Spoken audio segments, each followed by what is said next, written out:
What is going on, everybody? Welcome to this week's episode of the Delicate Plan podcast. I am your channel host, Primitive, and as always, I'm going to be having my co-host Dante with me. How you doing, Dante? Oh, good. How you doing, Prim? Oh, I'm doing great. I mean, it's been really good. We got the new year coming in. We got a lot of stuff announced as far as the Digimon world that we can be talking about.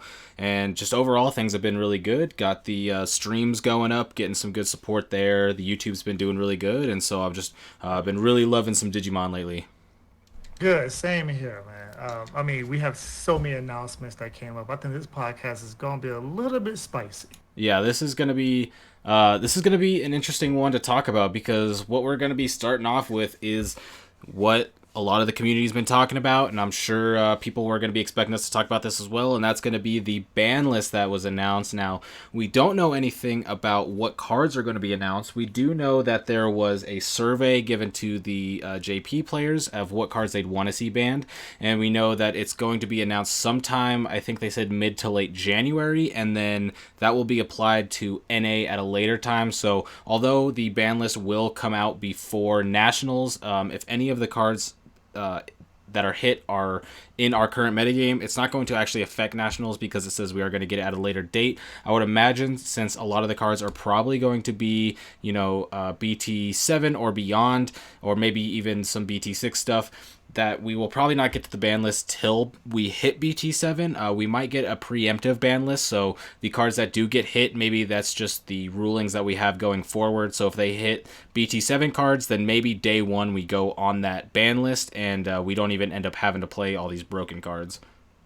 Yeah, kind of like how they did with I believe it's BT4 when they hit the Agumon and they hit the potential. They Mm-hmm. hit that before the set even dropped. So I can see them giving us in TCG our ban list maybe late February going into the middle of March, just to kind of coincide with the BT7 actually dropping. Yeah, and I think that'd be okay. I mean, there's been so many cards that are pretty oppressive that having a preemptive ban might be pretty healthy for the NA meta. Obviously, the JP players are have had to suffer with a lot of the stuff that we've talked about now, or with the cards that are going to be hit now. Like some of the stuff that's going to be hit, I feel like is going to be fairly obvious. I mean, I think that we can start off with the one that is going to be on a lot of people's minds on our audience as NA players, and that's going to be Ice Wall. Oh yeah, oh yeah. Ice Wall is a super oppressive card, like extremely oppressive. It gives blue decks the ability to actually stall out, or one, two, three, four, how many copies you play, just stall them out, to where you can get your resources, you can build your board up, and then you are able to push for a big turn, while your opponent cannot even hit your security, or really can't really hit your security by losing memory when they're attacking.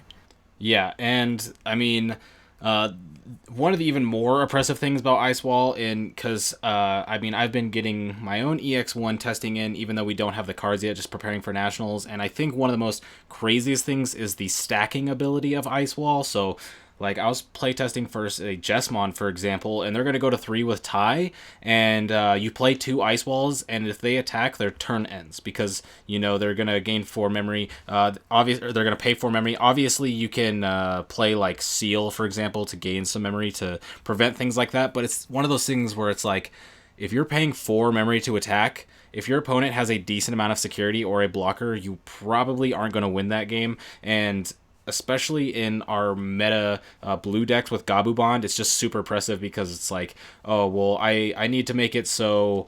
Because the turn where you go into Bond is usually a turn where you promote Gabumon because you're going to be able to gain memory from Matt, draw cards, and then that extra memory that you get can be turned into Lobomons and stuff like that. And so being able to like play an Ice Wall and just be like, yeah, you're not doing anything and I'm making it to the turn that I promote is super crazy. And decks that like build up in raising, like Jesmon, for example, really don't have a very good way to play around it because they can't just go for a bunch of swings and stuff. They have to build up in raising, and then you just go, okay, well, it looks like you want to promote this turn, so I'm going to play Ice Wall so that way you can't like pop off and OTK me. Yeah, it's extremely impressive. Like it's really stalls out a lot of decks. Just it's like, okay, so you're going to have to swing in. You're going to have to lose 2 memory. Your memory going to go down to 1. And any card that you really play, you're going to go ahead and end your turn. Yeah. And my biggest thing is, on top of that, they gave it the Hammer Spark security ability to where when you hit it, you gain two memory. Yeah, and that's So, that's the straw that breaks the camel's back too. I mean, it's already a good card, but the fact that you give it a security trigger that is one of the strongest security triggers in blue in general is just it's insane because now we're essentially swinging into 8 hammer sparks in security. oh my goodness, yeah. And with the pace and the speed of Gabu Bond, and we know we talk about Imperitumon on this podcast a lot. You're really just giving them one, two, three extra turns over the course, of a best 2 out of 3, and that can make or break any game whatsoever. Yeah, and it's just one of those things where it's like, I mean, you play Ice Wall, and so your opponent has to swing to attack, and then even if they do commit to the attack, they can just hit Hammer Spark or Ice Wall in security, and then it's just like, oh, well, you just essentially played 4 memory to attack, and then going back to like when you stack them up. I mean, I had a game versus security control, one of our security control players on stream, where I played double Ice Wall, and they ended up swinging to attack, and they hit a Hammer Spark in security. So even though they were at Ooh. 5 memory, they did one attack and ended their turn. Oh, I would have been upset. I Yeah, would have been upset. yeah. I mean, she was not too happy when it happened, but it's just one of those things where it's like, even in the matchup like security control, where Ice Wall isn't as strong of a card, just because they aren't really going to be going for like turns where they swing 3 or 4 Digimon in a turn, like a lot of other decks will. It's just one of those things where even in a matchup where Ice Wall isn't as effective as other matchups, stacking it up is insane. It doesn't end up being like a very dead card. It's just like, oh, I can just play 2 Ice Wall here's, and so if you want to swing security attack +1 with your Serafimon or whatever, well, good luck because your turn ends and you're gonna have to pop your howling memory boost or your reinforced memory boost just to make it so that you can attack and not end your turn. Yeah, and I've been doing some research looking around. A lot of people want this card to go to one. I think going to one is fine. Mm-hmm. Um, even if they wanted to semi-limit this and put it to two, I do not see anything wrong with that. But anything more than two is very impressive. Yeah. Being able to stack it, stack two at one turn. Now that's one thing to where, you might be able to get a chance to, play around. You do a lot of digivolving. You start building wide rather than building up. And then the Mm-hmm. next turn, you're able to then swing in with a massive attack. When you have three or more, they can play two. And then if they have one more in hand, you pretty much in 2 turns from now, and that's enough to win any game. Yeah. And I mean, even playing versus people like in playtesting and other matchups, I remember I was playing against one of our friends, Joe, on webcam, and it was like we were messing around, and he showed me his hand, and he was like, "Yeah," he's like, "I have 6 cards in hand, and 5 of them are Agumon, so it's like since I'm being choked, I don't really have anything to do." And I was like, "Oh well, my hand, I have 4 Ice Balls in hand," and then he just conceded because you can't win from there because it's like, okay, well, if you don't have a memory tamer on board and you put your opponent at 1 and play Ice Wall, so you can like go to 0, play Ice Wall, put your opponent at 1, they literally can't do anything. They have to choose to attack or play a card. Yeah, and the whole there's just ice on the cake for it to just be a one cost option. I think if it was a three or possibly even a four, we wouldn't be having this conversation. Uh-uh. We would not be having this It'd be a conversation lot more whatsoever. balanced for sure. It would still be one of those cards that's probably pretty good just because it's like, okay, you play this card and like you can effectively get 4 memory out of it. Like if let's say it costed Hmm. 3, right? And you play it for 3, well, Right. 2 swings is like the equivalent of the memory.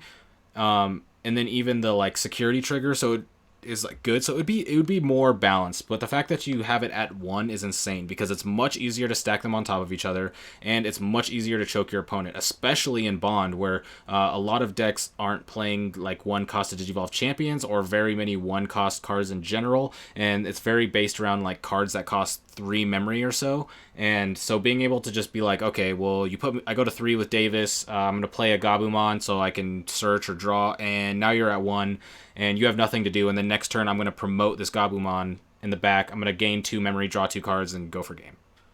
Yeah, and that's not even, counting when your opponent just, okay, I'm just swing in.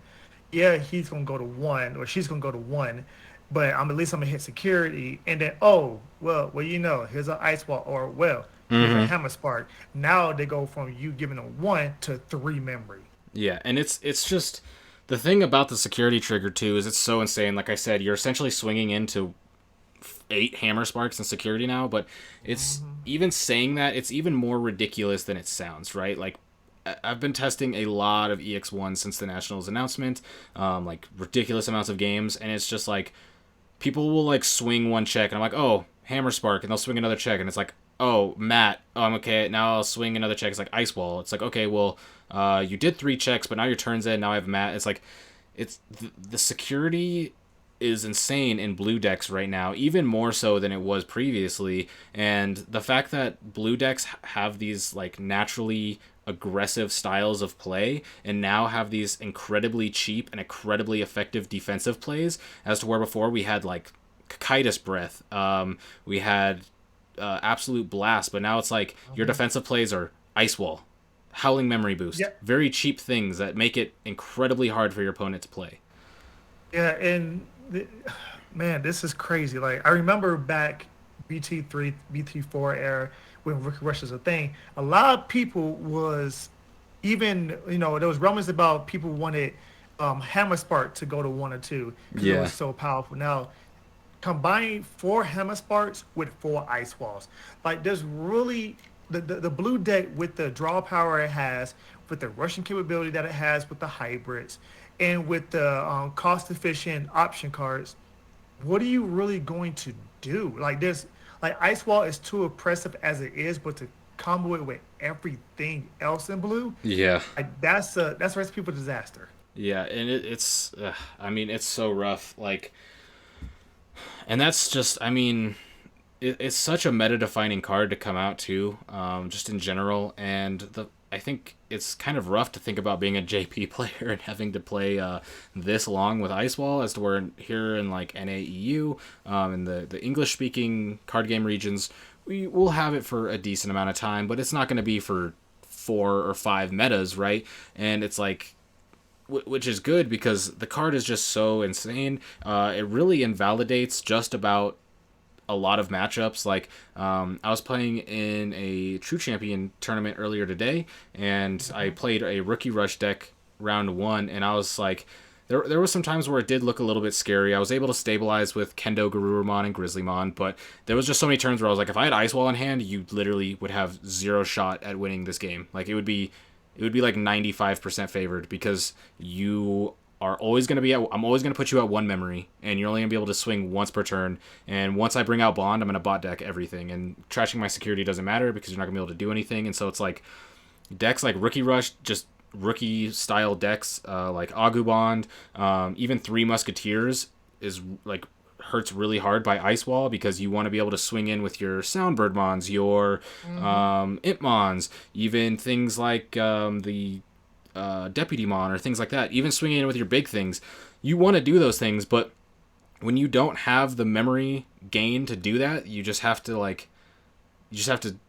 be at the mercy of Ice Wall. And one of the things about blue that is on the other end is like, yeah, you have access to this, but it's like Ice Wall doesn't hurt other blue decks as much because they also have an incredible amount of memory gain compared to other colors. And so it's like right now, going into BT6 and probably BT7, I mean, blue is just so far ahead of other every other color in my opinion.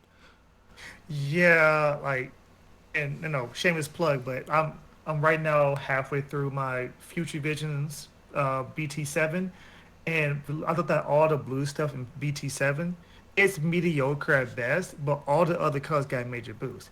So I'm thinking that they saw this coming when they printed Ice Wall. Mm-hmm. I really think originally Ice Wall was meant to be a rookie rush counter, for they try to throw cheap little bodies on board and attack you with it.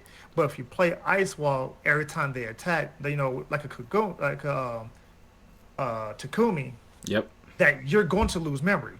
So it's one of the things where it's to stop the people from using these low rookie rush type of, decks that want to play cheap and play aggressive and, circumvent the game mechanics that way. But it just became a super oppressive card to where now everybody's like, let's get rid of this card. There's no upside to this card outside of being, broken. And I'm gonna use that term literally. It's just straight broken It is in it is any blue broken. deck. It is pretty much about the definition you can get of a card being broken. If a card invalidates entire matchups for one memory in this type of card game, where one memory is basically the smallest commitment you get, I think broken is fair to say. It's definitely just a card where, in general, it's just, I mean, it's just so easy to add into decks too. Like if you look at any blue deck, it's just okay. Let me put my 4 ice walls in, and then we'll start building from there. Right, like it's such a like you said, it's a meta warping card to where every deck, every color now has to take in consideration of this one in particular card that we know is that people are gonna play at 4 at the maximum. And now, what do you do to get around that? How can you get around that? The answer is you cannot. Like there's no real way unless you're going to literally stack wide and pass your turn that you can really get around this. I mean, unless you have you're so far ahead in a live loop to where you just establish all this memory to where you don't care. But even then, you have to be wary of hitting the insecurity and hitting a hammer spark, reducing your memory even faster. Yeah, I mean, it's pretty insane. The card's just absolutely bonkers in general. And I mean, I'm sure we could go on about how Ice Wall is broken forever, but I think we should move on to the next biggest culprit, which is going to be Mega Digimon Fusion. Ooh, Mega Digimon Fusion. I really think this card is way before its time. I actually am one of the ones that is calling for this card to be outright just straight, banned. Hmm. If we have it at any number, I think one is the absolute highest. Now, why do I I say have to that? agree. Because in EXO one, we have a white tamer called Analog Youth or Analog Boy. This card is a generic card that you can put in any deck, just like a Takomi. Like you can go ahead and put in every deck. It's a white tamer. It's a 2 cost. On play, you get to reveal the top 3 at a Digimon Mongo, trash the rest of them, and then all turns with a level 5. When your Digimon with level 5 or higher, and do the evolution, delete it, suspend the tamer. If you do, gain the memory and then hatch. If you it hatches your breeding area, if you have a free spot. My thing is, it's one of them things to where this analog boy is so splashable. There's just too many good white tamers for us just to throw into the decks. And then this is not including everything that comes with it. Cause like just let's look at just BT7, off the bat. Susano Mon's coming out. Hmm. Like that car is like beyond crazy. We talk about how, me and you was talking about how heavy, how hybrid heavy the format's going to be come BT7. This card just says OTK, and giving them a 0 cost Digivolution to just play this for free when it's typically supposed to be a 7. That's one of the things to where it's just going to be massively unstable if we're able to let that just run rampant. Because a lot of people can just, turbo through their deck with hybrids, like, oh yeah, I'm just going ahead and turbo through. And then now I'm going to play, MDF, and then I'm going to play Susanomon for free. I'm going to hit in with multiple checks. I'm going to get rid of, what I'm saying? Like, Hmm. it's one of those things to where that's going to be ridiculous if we do not check it right now. Yeah, and I mean, it's just a card. It's very similar to HPD, where you have to balance all of your future cards around that card. Like all like white level 7s have to be like weaker if MDF is around, because if you're just able to just go into it for free, especially with all of the white tamers that are already out, I mean, like Analog Boy's good, Takumi's good. I mean, people are playing Manoa in their list. Like people, Hmm. purple decks are playing Manoa in their list specifically because you can go into MDF and it's a memory tamer. So it's like white tamers are already very powerful. white level 7s at the moment aren't as powerful, right? We have Zwart, Right. which is going to be really the main thing that people MDF into. But going into the future, every white level 7 would have to be weaker, considering the fact that you could play up to 4 MDF. And having that high of a consistency, especially when we get cards like Susanomon and stuff coming out, it'll be too powerful. And that's why HPD got hit, because if HPD was at 4, basically all green level 6s would have to be essentially based around it. If HPD was at higher than 1 right now, things like green OTK would probably be highly relevant for a long time, just because it's going to be so consistent. You can go from a rookie up to essentially a mega for free just by spending some stuff, which is very easy when you have things like Mimi to bring out extra Digimon from raising.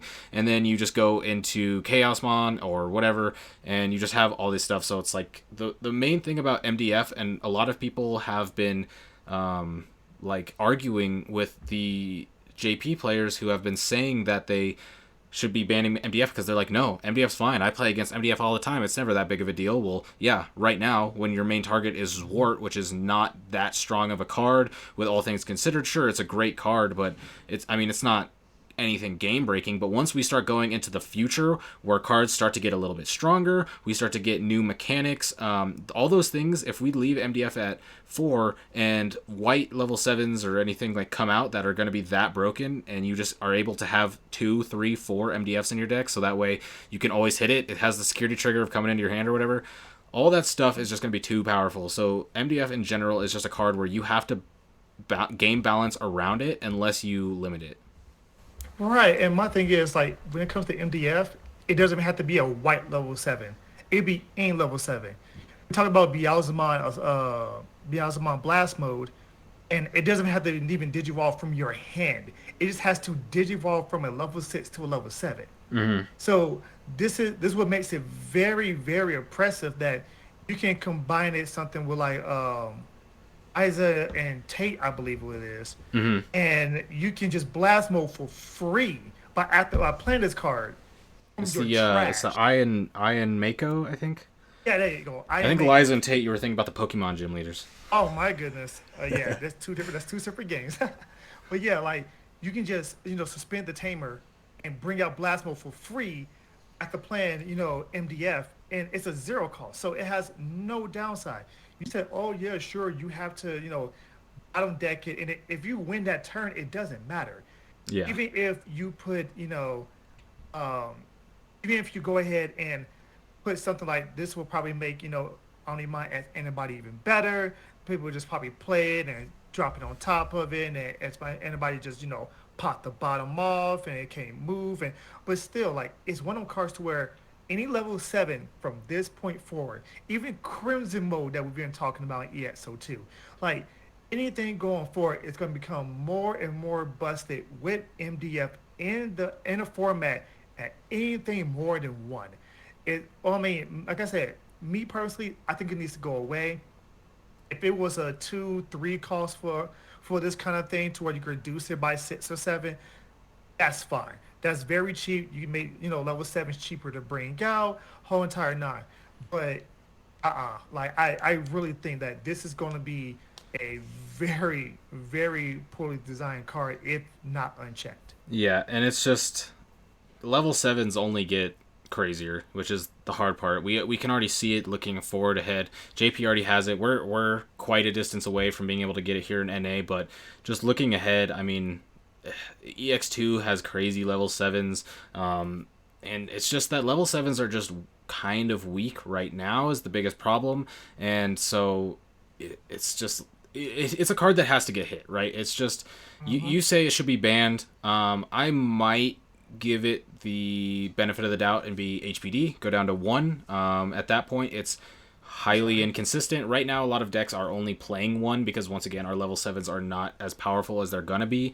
But it's just one of those things where the game has to be balanced around it, and I would honestly prefer things to be powerful, how they should be, like, naturally intended, how the game's going to play it, and then just have the Mega Digimon Fusion go away, and then you just have to do it the old-fashioned way. You got to go to level 6. You got to pay to go to level 7. But I could see it being at 1. That is coming from somebody who hasn't really played in enough in the future metas to really feel the oppression of it. I've obviously watched it a lot. I have played a little bit myself, but it's not like BT6, right, where I play BT6 every single day. So it's like I don't feel the oppression. So maybe me saying it should be at 1 is just a little bit naive.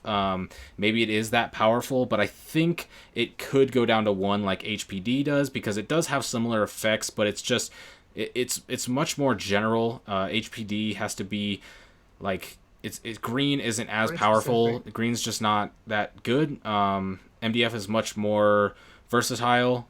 White tamers become much better. White cards in general are just going to be better going forward. We already see a lot of cards that are good white. Jesmon plays the Sistermons that are just naturally going to be out. Jesmon is another deck that only really gets better. And I guess speaking of Jesmon, another card a lot of people have been talking about hitting is Savior Huckmon. So what do you think about that? Oh, yeah, I was just about to bring that up too. I personally do not think that Saber Hawkmon is a problem. I don't think the Justmon deck in itself is a problem. Justmon has problems breaking because you can only put so many cards that goes with the archetype in the deck. You have to splash in the system monsters that don't really do too much without having a Hawkmon out, Mm-hmm. or even a Royal Knight out on the board. Like it's one of those things to where I think the deck is fair. A lot of people will say, well, it's running rampant in my locals. I get it. You have a lot of just mount players, so you might be want to call for this deck to be hit. I don't think so. I think this deck does get better when BT7 comes out, when it gets the new Justmon, makes it a little bit more consistent. But you have to remember, at the end of the day, it's just another Hawkmon that gives you more Systemons. And yes, you get 2 more Systemons to go ahead and play on top of that, but the deck is very linear. If you stop them when they're at level 4, when they're at level 5, their Systemons are just sitting there. They're not going to attack with the Systemons unless they absolutely need to or they absolutely want to push for game. So it's one of those things to where they only use the Systemons for utility. So I don't see this deck really going anywhere. And I don't think this deck should be hit, in my personal opinion. So from my understanding, right, is that in JP there's a lot of best of one things going around, and in any game, like just it's not even any form, just any game where best of one is a thing. I can High attest to this ranked. as somebody who played early VGC, where back like pre 2013 tournaments were just like regionals were straight up best of one, and Yeah. things that are very high rolly are rewarded in there, just because it's things like Jesmon. Like let's think of Jesmon and Lilith Loop, right? Those are decks Hmm. where if you hit your pieces in the order that you need, you will win, right? Because you just have something Yes. that is essentially not. We don't have enough interaction on your opponent's turn for it to be something that your opponent can stop. And so when we look at going forward, we get the new Sistermons, we get a new Huckmon, which also ups the consistency of it. And so it's one of those decks where Jesmon objectively is going to get better when those cards come out, just because it is more support. Anytime a deck gets more support, it usually gets better. And so it is one of those things, but it's just Jesmon in general is a deck where you have to play so many things to make it work. You need to play the whole Huckmon package. You're usually playing the things like the Greymons, which the Greymons are almost useless if you don't go into Jesmon. You have the Sistermons, which you need things. You play all the option cards, and everything has to work together. You really need to draw and play your cards in the right order for it to be effective.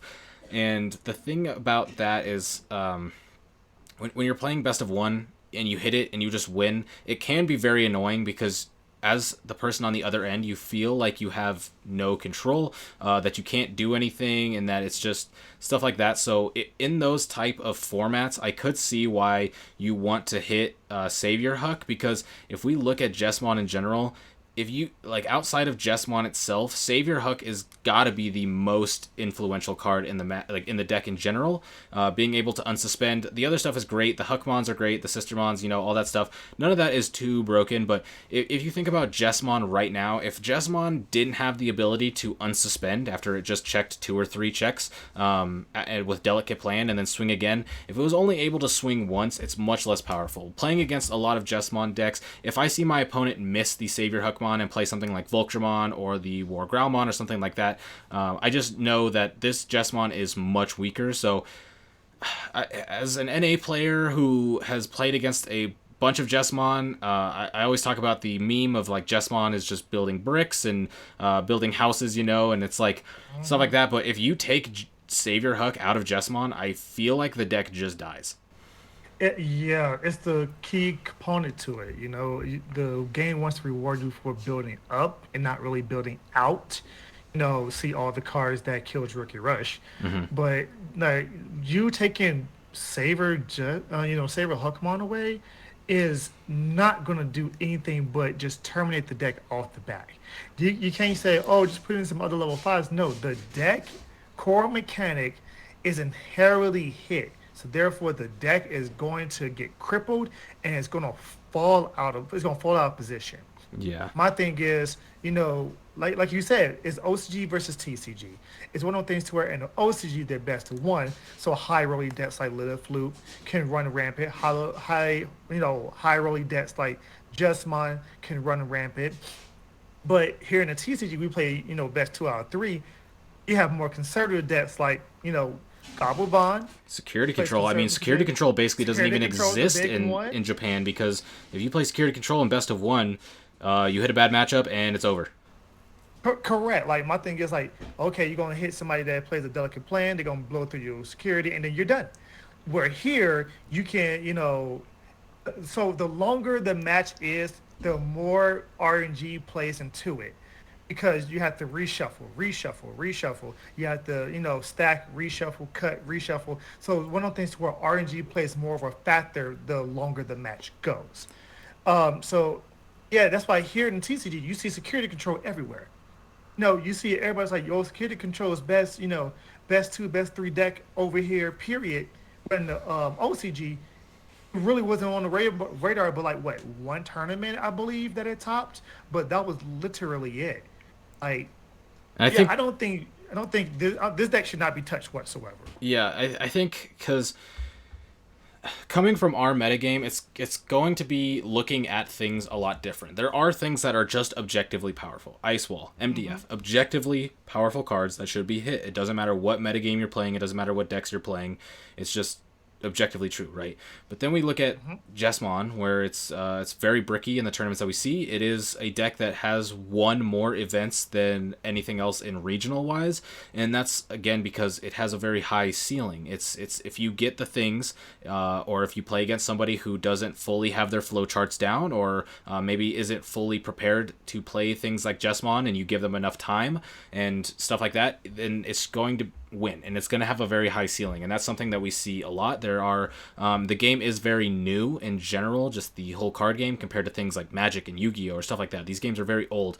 These metagames have been very progressive. The players who play them have been around long enough to where they understand these things. But when we're looking at Digimon, there is going to be a lot of players who maybe aren't there, and so decks that have these very high ceilings are going to be more successful because of the fact that if you hit it and you win. And so we look at it a little bit different, because we think of it as like this very bricky deck that we all play test against a bunch. But when you're playing best of one, I mean, think about if you were playing a best of one tournament and your opponent hits that curve and that deck, and then you just lose, and that's your loss. Then I mean, it's going to feel really bad. And so when that's happening to you very frequently, then your feelings towards the cards are going to be a little bit soured. And I think that's the thing about Japan. Maybe here in NA, there's probably some people who think that the Savior Hookmon ban is justified because of the fact that there's so many running around. In our local metagame, there's not very many, and the players who do play them aren't really our top echelon players, and so Mhm. we don't really have to worry about it. It's more so when we play online. But I'm sure there's other regions where it's just like, okay, well, all of our top three players play Jessamon, and I want this gone.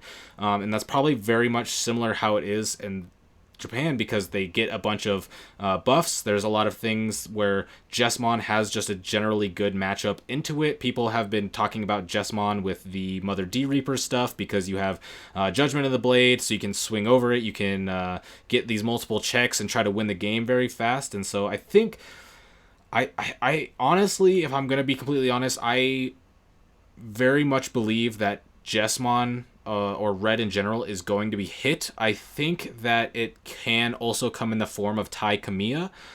The deck really Ooh. relies a lot off of those extra security checks as well, because even if you have the Savior Huck, if you're only swinging one check twice, it's not the biggest thing.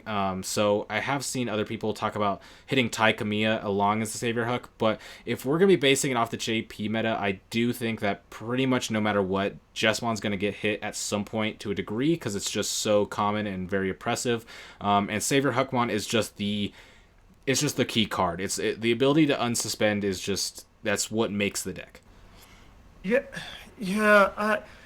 I still can't. I can't see Ty because Ty, honestly, it helps you. It rewards you for building up, Mm-hmm. like how the game mechanics is supposed to be, and okay. So this whole entire Saber Hawkmon thing, um, is on par with another hit that a lot of people are talking about, and that's Eismon.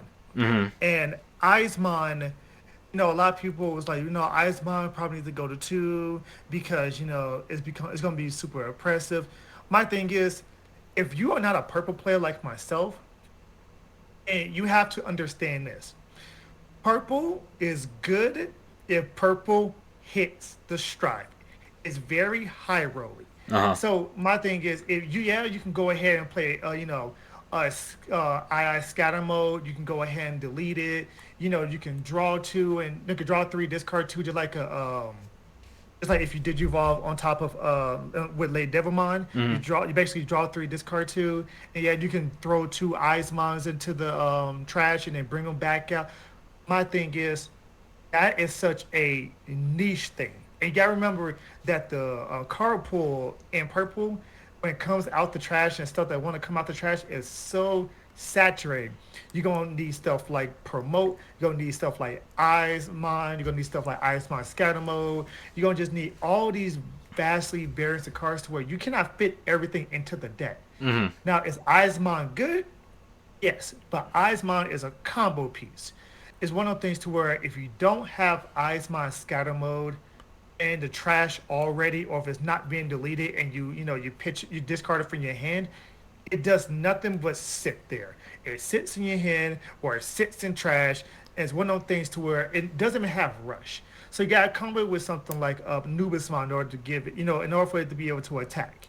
So it's one of the things where it's complementary to how purple is. Like even we was talking about last podcast with EXO2, they have the purple has a whole new archetype that wants to mill off the top of the deck like light swarms instead of discarding Mm-hmm. from your hands. And this is a Yu-Gi-Oh reference, but just like Dangerous, one discard from your hand. That's how purple's playing now. Yeah. So you can go two different routes. And all it is rewarding you going one direction with purple versus the other direction with purple. So I think a lot of people probably need to calm down a little bit. If anything, I think we should let it come out and see how impressive it is. I mean, purple really doesn't get much when it comes to BT7. It gets hybrid stuff, it gets the Dark Cherubimon, but it really doesn't get anything. It doesn't really get much unless you want to talk about Lupus coming back. I said a few podcasts ago that there's cards that people are not playing that stop your opponent from gaining memory outside of Tamers, and people will be starting to splash those in at 3 or 4, like the Gazimon that purple already plays. Mm-hmm. So I think people probably just need to calm down a little bit when it comes to the Ice Mine. I see why, because it's a very very powerful combo. Just having one Ice Mine every time you discard one Ice Mine, scatter mode and the trash, Every time you discard an Icemon, you put a body on board. But in the grand scheme of things, putting all the purple into a vacuum is not really that oppressive at all. Maybe I'm seeing some. Maybe I'm not seeing something when it comes to the Jorgen structure deck because I have yet to look at it. But as of right now, I think a lot of people are taking too much from the JP and not looking at our metagame in particular. Yeah, I kind of agree with that, and I also kind of disagree with it. In the JP meta, it's going to be different, and I'll kind of explain why. So, in my experience, I was sponsored for Hearthstone for almost 5 years. I played obviously a lot of Hearthstone in those times, and some of the most powerful cards of all time were cards that could be played for free because you are playing Mm-hmm. a game where bodies is very important. And the reason why I think Eismon would be so powerful is because with purple, what you're going to be doing is trashing stuff from your hand. Yeah. And being able to play things for free is going to be powerful no matter what. Because, like, let's think about, let's compare it to Cordramon, okay, or Geogreymon, right? So Yeah. if you play Cordramon or you play Geogreymon in Security and it comes out, you're going to get it for free, right? The effects don't really matter. It's more so about playing it for free. In my bond decks, if people swing into my security and I get a Cordramon out, I'm very, very far ahead because that's one extra swing. And when you add that up to things like bond, it's very powerful. And so, but the downside to that is it's very much not in your control unless you're playing tactical retreat, right? You can't Mm-hmm. control really what's going to be in your security. If you could, in other decks, really just kind of make it so Cordramons and Geogreymons are in your security, they would be much more powerful than they are now and much more used. And when I see Eismon, I see that similar effect, but much more controlled. Obviously, if it comes out of security or if it gets milled off the top of your deck, then it's obviously not going to be as good. But when you're playing a deck where a large portion of your game plan is drawing cards and trashing cards, you're going to have a lot more control of being able to like get those cards out. And it's one of those things where in purple, we're going to be getting cards in purple that are going to be very much more aggressive than the type of things that we have now. Purple already got a lot more aggressive in BT6 with things like Titamon, but Yeah. nothing really compared to what we're going to be having in the future. And so I could see being it so it's like, okay, well, I go ahead and draw, I played Lady Devi or I played Scatter Mode or something like that, right? And you get those draws and then you're able to choose what you pitch. And even if just one of them is Eismon and you are trashing something, instead of it going into the trash and going onto the field, is going to be very powerful and a very big momentum shift. Obviously, like you said, you're not going to be able to attack with that turn unless you play something like a Nubismon or whatever. If that interaction works, I don't think I've actually looked if it hits trash first or whatever, but it just being able to play something that's big and then gets an extra buff for what's in your trash, it's going to be very powerful just because I think it's in your control. Now, is it as bad as other people say? I don't know. I don't have the experience to really say it's this oppressive. I have seen some stuff. I can get a general understanding of the power level of the card just because I can compare it to other things in other card games. But I do think that if you're able to play four of them in your purple deck, you're going to have a much higher consistency of being able to drop one, two, or three of those a game. And even if some go into trash, it's not that big of a deal. And with the scatter mode, it's also something where if you play multiple, it's going to be very easy for you to get them into the trash. You're going to be able to trashing a lot from either your hand or the top of your deck.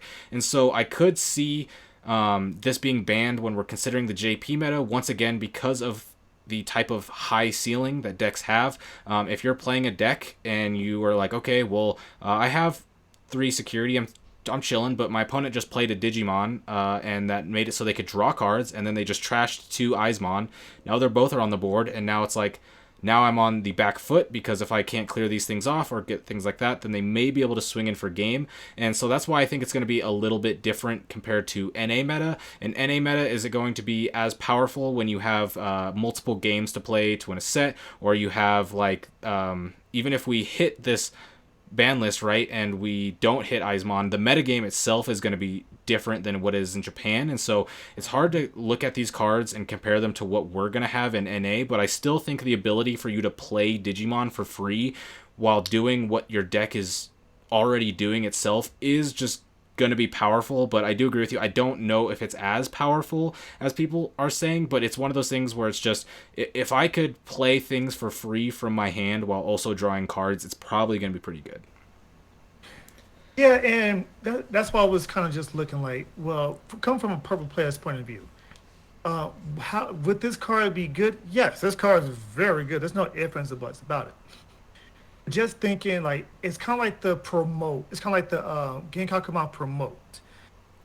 It's good, especially when it's in trash and you bring it out. It has rush, but in order for it to make it, for its highest, ceiling potential, it needs other pieces that also go up in there as well. Mm-hmm. So you need a eyes my scatter mode to be put into the trash already, and then you need the Eismon to hit the trash, and then it's able to bring itself back out.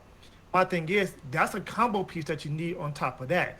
And we know about anything about purple. Purple is RNG based. So you want to keep on drawing to keep on pitching, but what you draw is always RNG. Mm-hmm. You can keep on digging and digging and digging, but if that one or two Eismon scatter mode is the last 7 cards of your deck, the Eismon are not coming out of the trash whatsoever. Unless you digivolve on top of it, unless you play something like Underworld's Calling or anything like that. So it's one of the things to where it's a great engine if the engine hits. It's very high rolly like Purple's supposed to be. Yeah. And I mean that's just kind of how purple is. It's always been when you're drawing and trashing, it is doing that. But like I said, I think the only reason why it could be up there in power level is because it is a bit more in your control, opposed to just because you get to choose things you get to discard, right? And so I think it's there. It's one of those things where I don't have enough experience with it myself to really give a proper assessment of how I think the deck is, or the card itself is. I just know that it is something where if I was thinking about my opponent playing something for free, it could be a little bit oppressive, but it's really going to be metagame dependent. If that's something that's not going to be that powerful, then obviously it's not going to be something that's that big of a deal. But the people who are playing with it obviously are not the biggest fans of it, so that is something to consider, I guess. But something else that is a big problem, that is objectively, once again, we're talking about Icewall MDF cards that are objectively strong, and Eismon and Savior Huck might not go in there, but one that is going to be the Tommy Tamer. Being able to, on play, you're going to be trashing 3 of your opponent's sources, which itself is going to be very good. Inheritables are good. Being able to trash 3 sources is essentially an egg, a rookie, and a champion, or if they don't have an egg, that's all the way up to ultimate on megas. And so the inheritables itself are very good. It's a tamer, which is good because that activates color cards itself, but it also has the inheritable of when attacking, you put a hybrid on top of it, and then it's a tamer with an inheritable of when attacking, one of your opponent's Digimon with no sources can't attack or block, right? And so it's like Howling Memory Boost, but you get to go for a check while also having an on-play effect prior. And so this is one of those cards where we go back to blue being very powerful and being very strong. Tommy, I think, is just in the equation because, I mean, like, think about it. You have all these other hybrids, even taking out the new hybrids that we get, right? Imagine you put the Kendo Garurumon that we have right now on top of there, and you bounce a rookie and also make it so your opponent's Mega can't attack, right? That momentum shift is going to be so very high that it is one of those cards that I think is very justifiable to be considered on this ban list. Oh yeah, this is one of the cards to where it's definitely on everybody's radar. Just, we talk about. I talked about Hexablaumon in my last video, and how this card paired with Hexablaumon guarantees to strip 2 Digimon of all Digivolution sources. And it's one of those things to where, if you know anything about Hexablau, you can attack if you don't have sources. Now being able to, make it to where you now make one other Digimon not be able to attack or block, it's one of those things to where this is a very impressive tamer. And I see what they was trying to go with it. They're trying to give blue hybrids that want to trash Digivolution cards a go-to tamer, but that's a little overboard, especially how powerful blue hybrids are going to be, especially how powerful that some blue level sixes are. This is going to be a card to where a lot of people might be calling for this thing to be hit to two, maybe one. My personal opinion, I don't necessarily think it's ban worthy, but I do think this tamer should be hit in some capacity. I mean, it definitely has to be hit at some capacity. Blue is already very powerful. I expect this ban list to very much put the ban hammer on a lot of blue stuff, just because, like I said earlier in the podcast, I do think blue is just very far ahead right now. It has not only multiple ways to play, but just general single card strength is very high. And the other big problem with Tommy is going to be the how do you say it? Kori Kakumon, I believe, Yeah. and that is going to be the hybrid where you can digivolve on top of a hybrid, and then when digivolving, if you have the Tommy underneath, one of your opponent's Digimon with no Digivolution cards can attack or block the turn. So you get the on Digivolution of the effect, and then you can attack with it because it's a hybrid, and get the second effect, making it so two of your opponent's Digimon who don't have sources can attack or block, and that's pairing with Tommy's on play effect. And so I think one of the big strength, the card itself is already very powerful, but it also just has this other hybrid that just goes along with it to make it a double whammy. And so some people have been saying that they should both be hit just from general power. It is going to be a tamer or a hybrid that's at 6k DP. A lot of the ones we have right now are like 5k, and being able to have that extra 1k DP is going to be powerful. But just outside of that, the general effect of the two cards together especially are just so powerful that I definitely say that Tommy, or either, I mean, Tommy for sure, and potentially the hybrid itself. If you hit Tommy, the hybrid itself might not be as powerful just because Tommy will be less consistent. But Tommy itself, being able to put any hybrid on top of that when we are getting BT7 hybrids, we already have hybrids that we have now that are powerful. Those type of things are just, it's going to be very powerful, and I think it's very reasonable to want that card to be restricted. Yeah, I do agree with that. Like these two cards are extremely impressive, and it seems. With that being said, being a blue player yourself right now, Mm-hmm. what do you think about? We know Ice Wall has to get hit somehow, some way, some capacity. Yep, We both agree one is perfectly fine. I think no more than two could be at I maximum. agree. You think one is perfect, but you know what I'm saying? Like, so two maybe. With that being said, if Ice Wall does go down to one or two, what do you think the chances of them revisiting looking at Hammer Spark would be? Um, I I don't know. I'm gonna like Hammer Spark is a good card, no doubt.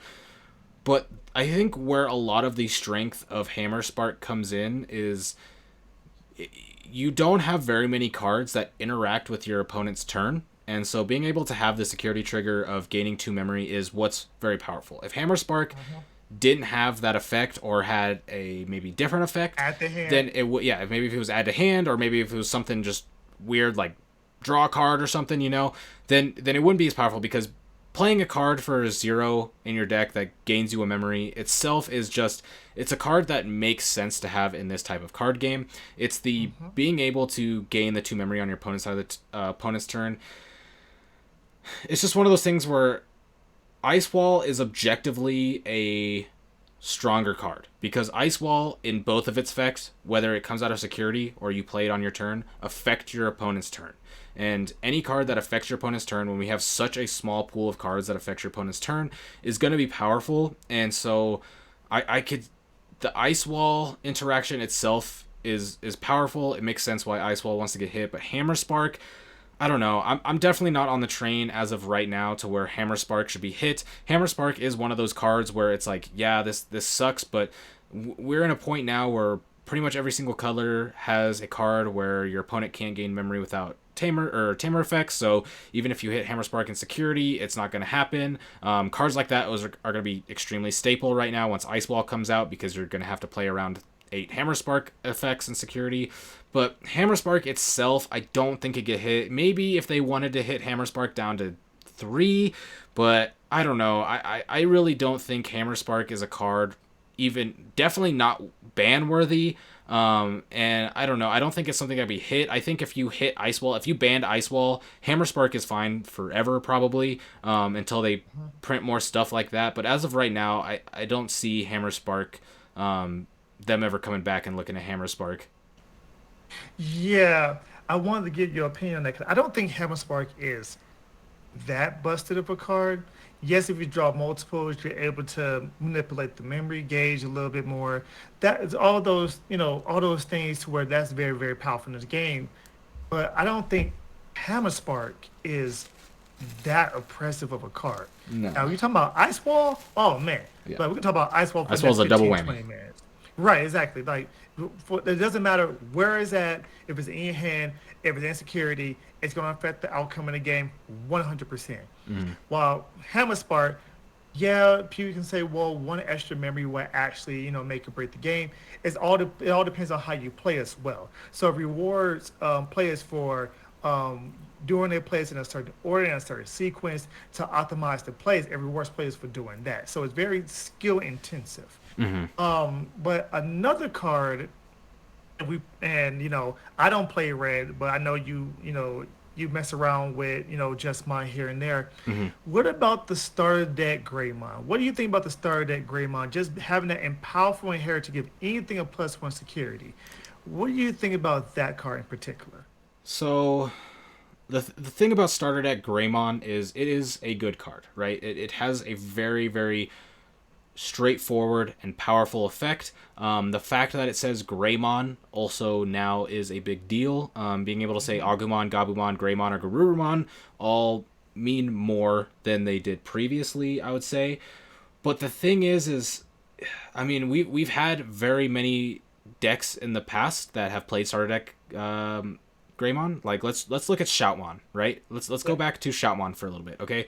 Shoutmon would play these type of decks or these type of cards because you would blitz and get multiple checks, but it never felt oppressive, right?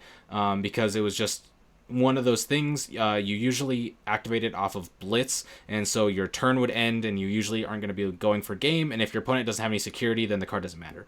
I think where Greymon gets powerful is when you look back at Jesmon. Jesmon is able to make advantage of that card more than once per turn.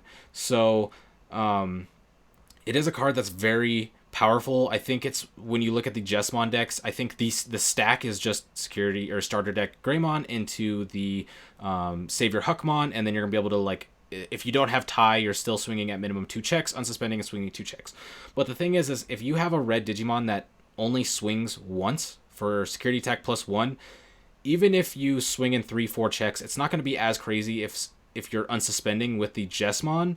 And so as of with the stuff that we have right now and the decks that are kind of going around, I think that the starter deck Greymon is fine in most decks. I think it's a very good card that you could play in a lot of decks, but the Jesmon is where it really takes advantage of it, just because like I said, you can get the extra checks and then you can unsuspend and get the extra checks again.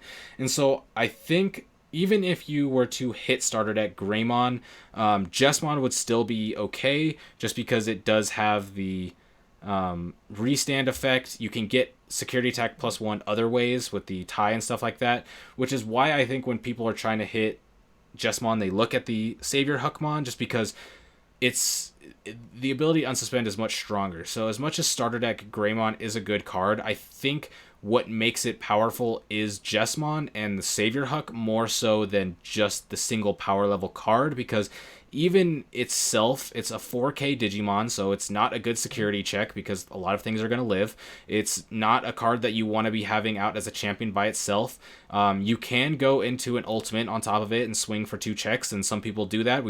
I have been seeing some people play a Greymon type deck with the Ancients, where they play the Aldamon, and so you can play Greymon, you can go in the Aldamon, you can play the Delicate Plan and go for like 2-3 checks and stuff like that, and those things are great. I think that's kind of what Red's MO is going like now and going forward. It's going to have a lot of cards that give security attack +1. Even if we look at the like Red plugin from EX2, that's a security attack +1 card. So that's kind of Red's thing. And so it's a good card, but I think as a single card, I don't think it gets hit. I think there are other red cards that enable that card, and those are the cards that need to be hit more so than the Greymon. The Greymon is a card that I think is universally good. That is just, it's like, that is red. That is kind of Red's thing. Right. Okay. Now I would say this: as a purple player, there's one card I do want to get hit. Now, I was defending myself in my position on Eismon for a reason, because I felt like there was another, not somebody who's being antagonistic when it comes to this entire Eismon scatter mode, and that is the option card Calling from the Darkness. Now, for those of you who don't know, Calling from the Darkness is a one cost option card, and it has the ability to where you delete one of your Digimon, then return two purple Digimon from your trash to your hand. And on security effect, is add this card to your hand. I think this right here is probably the reason why a lot of people have been talking about we need to hit Eismon, we need to hit Eismon. I really think this is the culprit right here. Being able to delete Eismon scattered mode to then return any two Digimon back to your hand, like two Eismon, then Eismon scatter mode activates, draw three, discard both Eismon, and put both Eismon on board for one memory. That's one of them combos to where I think the Eismon package is fine. I think the Eismon scatter mode is fine, but I think this is the culprit. I think this probably most likely needs to get hit through one. It is extremely powerful, especially if you play purple. Like just be able to pop anything. Say you pop a Tapermon, or say you pop a Digimon you don't need that has inherits to on deletion. Like it gives you so much value for so little memory that this card right here is probably the one thing that I want hit when it comes to these three or this engine of Iceman and Iceman scatter mode. Calling from the Darkness, I think it's gonna be one of those things to where it's great for purple and it's something that made purple more aggressive. But I feel like the engine itself, the Digimon engine itself, is not really the culprit. I feel like this is the card that really abuses it and loops it.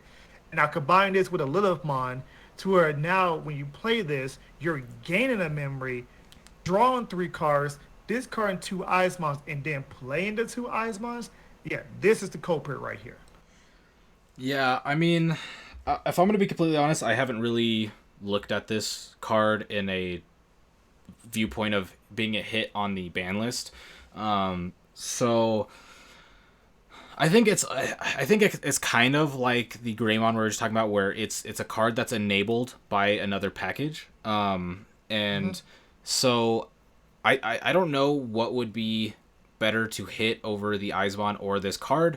Maybe it's both. I still think the Eismon, just in general, is a good card that could be hit just because purple likes to discard. But when you have a card that's going to be bringing back cards from your hand or from your trash, that is going to be very good just because purple's going to be trashing a lot from the top of their deck. And so if you get your Eismons in there and you're not able to play them for free, being able to bring them back is going to be good. If you pop the scatter mode, you're going to be able to draw a bunch of cards and then you trash those two Eismon, like you said. And so I could see this. I don't really know what's going to be better because if I'm going to be honest, if we take Eismon out of the equation, I don't see this card being as powerful in most other purple builds, which would make me think that hitting the Eismon would be better.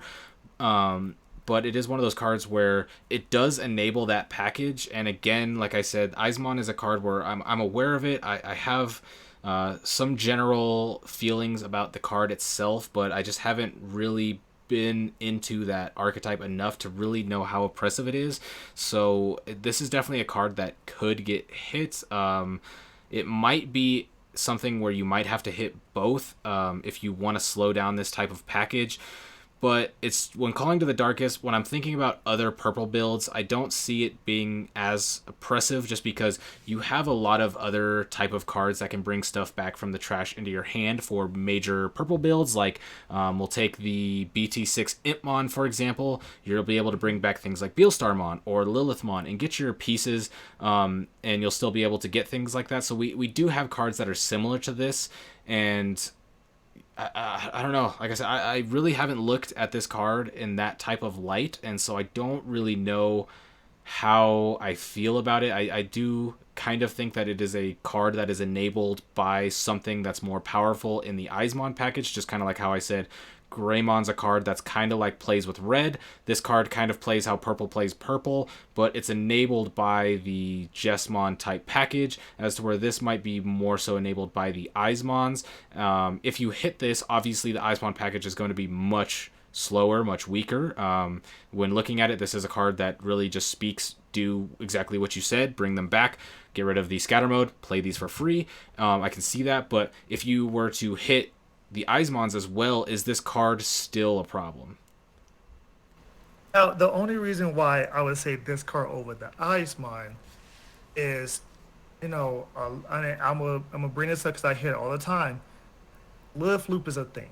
Now, a lot of people are saying, well, live loop is going to be super oppressive. It's always going to be super.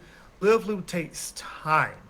But for live loop to now have a target besides, Jack Raid, besides, these, high cost purple cards, 4, 5, 6, 7 cost purple cards to really get the ball rolling, like just being able to play, get a Jack Raid and get a Calling from the Darkness bag, and then being able to, play a Jack Raid, get extra memory, play this, play the Digimon from your hand, pop this, get these two bad, play that.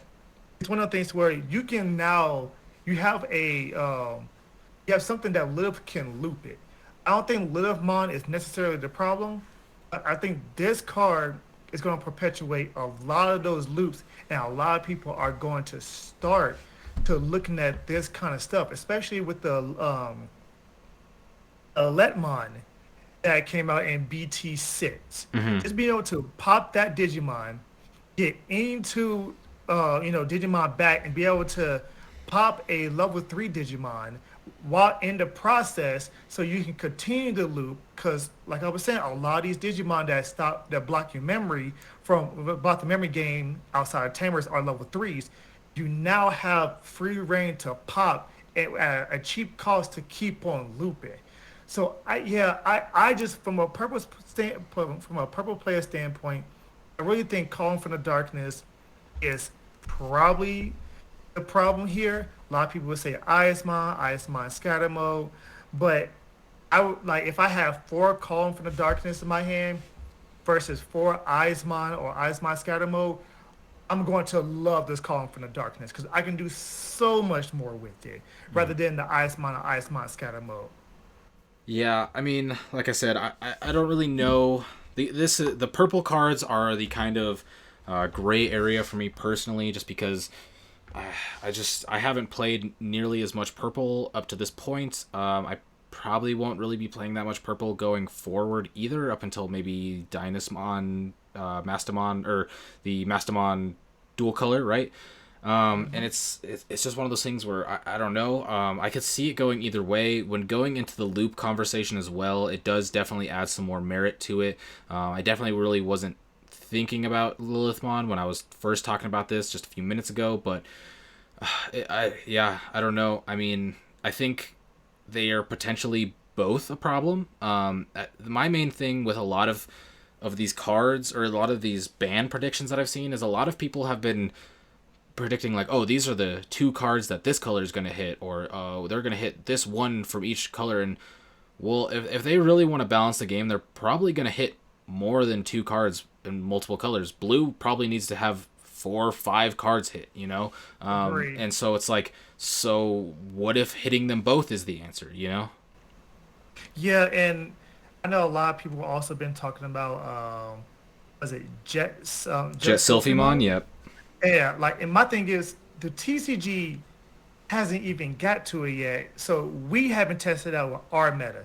So it's one of those things to where will it be oppressive in our meta like how it is in the OCG, or is it one of those things to where? And I know we spoke about this, um, off air, that uh, I mean, why not give it to us and see how it is in our meta and make our ban list according to our meta rather than the JP meta? Hmm. Because they play best of ones, we play best two out of threes. The top decks, while Gabumon is probably the top dog out of both metas, the top three decks vastly varies. They don't have security control. We do. Hmm. Jesmon's a decent deck. Jesmon is one of the best decks over there, if not the best deck over there.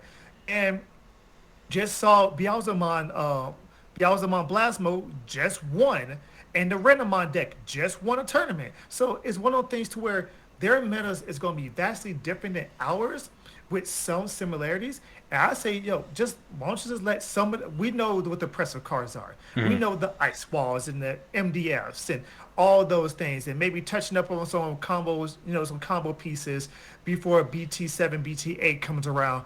Sure, but I think with a lot of these cars, I think we honestly just need to let it flow, and then when 3, 4 months come by, then go ahead and tweak our ban list to how our meta is shaping up to be. I mean, we went through 4 or 5 months of Lord Nightmon. If we had a ban list in the middle of that format, Lord Nightmon probably be hit to 1 or 2, or they will put Nightmon to 1 or 2 Yeah, just to I try think to they would squeeze have the hit Nightmon. Nightmon more than Lord Knight for sure. Right.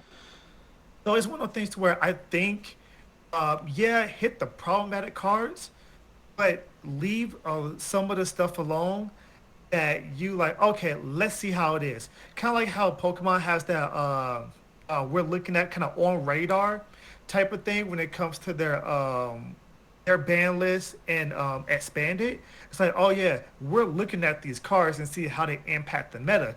They don't just ban something immediately. They look at it, and if it's still really oppressive, then they ban it. I think Bandai probably should adapt a little bit when it comes to that here, especially if we get two separate metas because of how the sets are being distributed to us. So, I mean, well, there's a couple things that you talked about to touch on. One, so I'll start with I'm not the biggest fan of separate ban lists for JP and the OCG. It might be okay. That was just one thing that, as a Yu-Gi-Oh player, played for a long time, I wasn't a big fan of Mhm. it, considering the World Championships, right, and just Right. international tournaments, because that is a very large and a very strong region to essentially be playing almost a different game from us. But they're so far ahead in cards that when we get to a worlds where Japan is going to be a part of it, how does that work? Because there are going to be multiple sets ahead. And so are they going to come back to NA meta? Are they going to be forced to go back for metagames to play with us?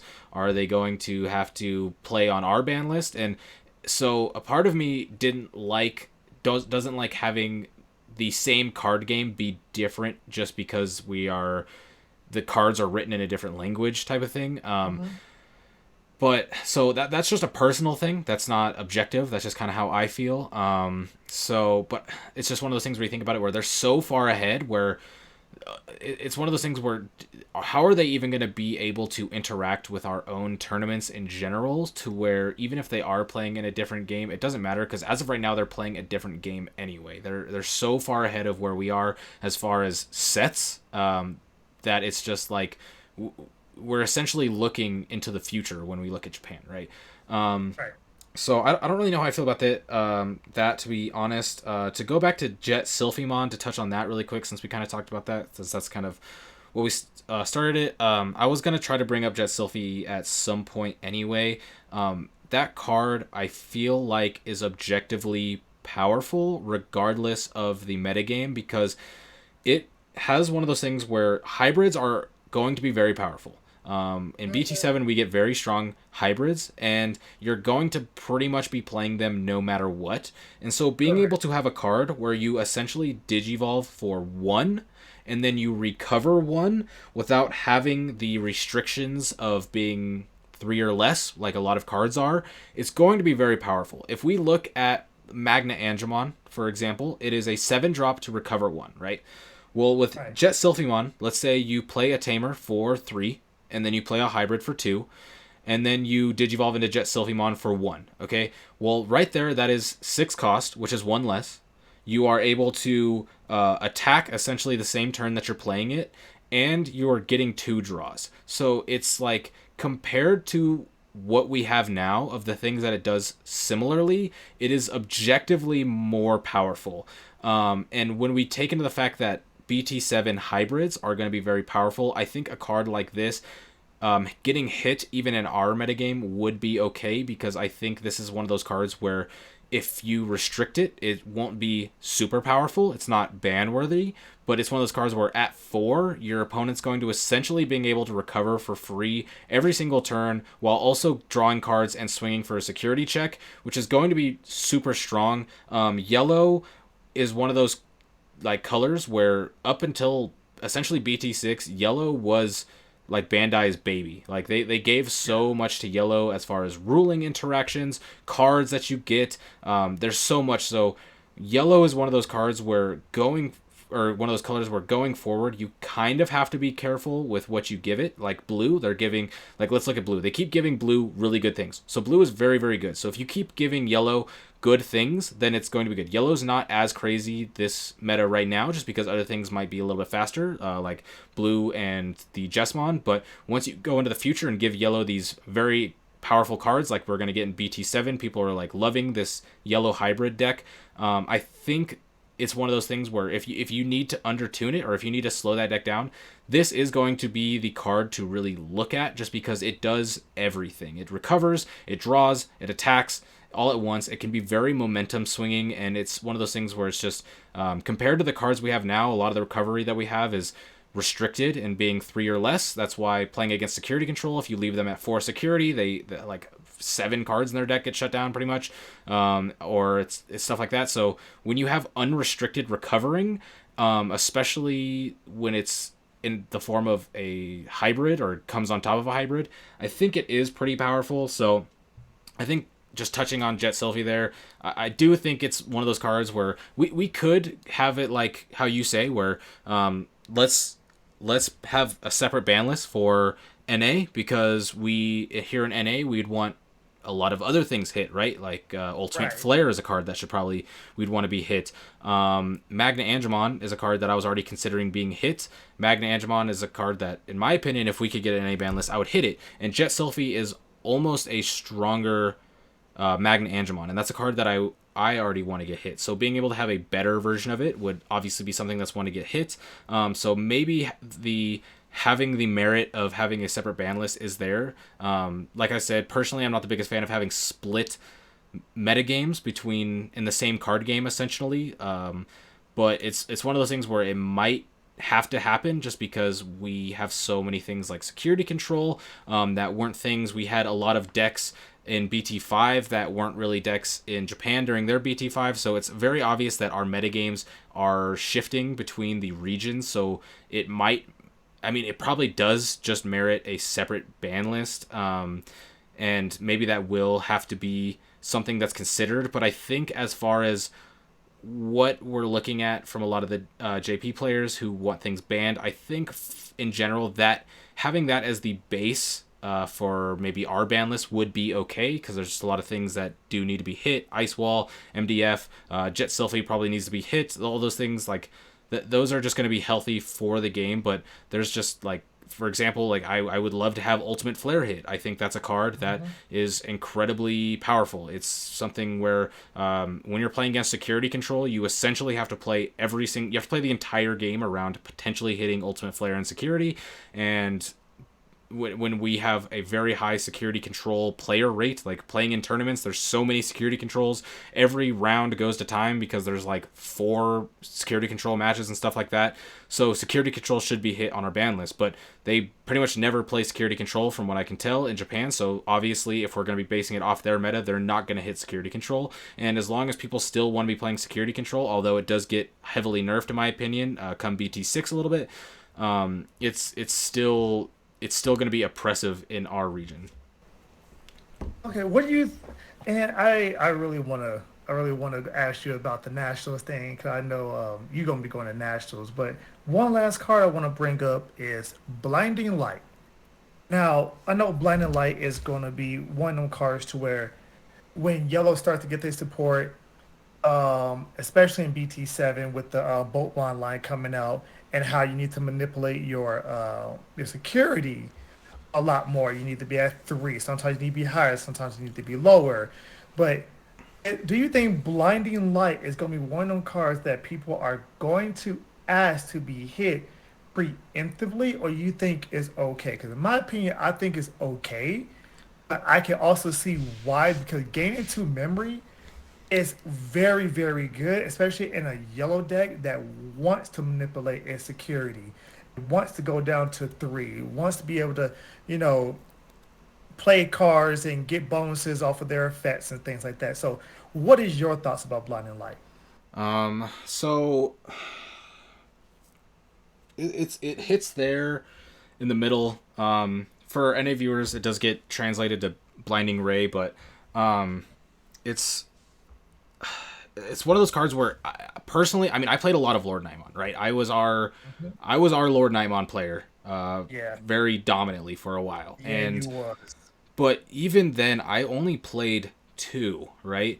And I played the Purple Kari in that list as well, which generated with it, and so Blinding Ray is a card where it's very on the line.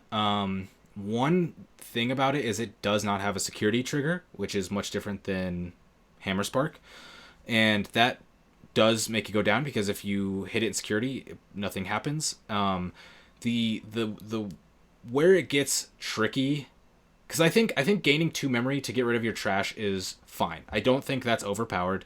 I think it makes sense. In BT5, it was very good in things like Rookie Rush and Lord Naimon, just because the card pool is a lot smaller. But going forward, I don't know how powerful it's going to be. The thing that I have to consider when thinking about that is we are getting a lot more cards that affect when a card leaves your security, when you have less security than your opponent, when you're exactly at three. Now, Hmm. when it becomes to manipulating your trash or your security, I do think it is very good. There was a lot of times where I would blinding ray specifically to get to three, so I could activate my Angelomon. Now we have Bulkmon, we have Pulsemon, we have BBmon. All those cards can work with it. But when going forward, and we have things like the Jet Sylphimon, for example, which is even more security can like manipulation and what your number is there, it can get a little bit tricky. I don't think the security manipulation is strong enough to warrant hitting the list. I think it could. I think it is a card that maybe could be considered in the future. I think looking at the next couple metas, I don't think Blinding Ray is that insane. It's objectively going to be a good card because you are gaining two memory for the cost of zero, so it is essentially a +2. You do have to get rid of your trash, but yellow has a lot of ways to take care of that, especially once we start to get yellow purple decks because purple cards have ways to be able to interact with your things leaving your security, like the Kari Kamiya, for example. And then we have like new tamers like TK Kari, where if you have things less than your opponent, you get to gain memory and stuff like that. So it just comes down to is the cards that we have where having three, exactly three, or less than three, are they strong enough to where it's going to warrant a ban to be able to go to Blinding Ray? I I don't think so. Blinding Ray is a card that has been talked about, I mean, in BT5 up to now a lot as a problematic card. Once again, in BT5, like I said, I do think it was a restriction of card pool at the time. Things weren't as strong as they're going to be once we get to BT7, BT8, EX2. Things get way more powerful.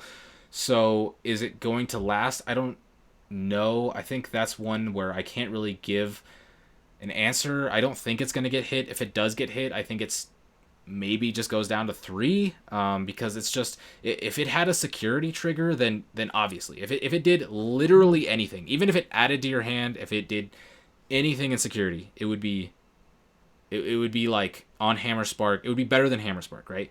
Because Oh yellow yeah. can work with your security leaving, but I just don't think that it's one of those cards that's really warrants being hit like that. Yeah, I think it's fine. The only reason why I brought it up is because we have uh, Kazuchi coming up and Mm-hmm. BT7. And Kazuchi, whenever you Digivolve, if you have two or less security, you recover all the way back to three.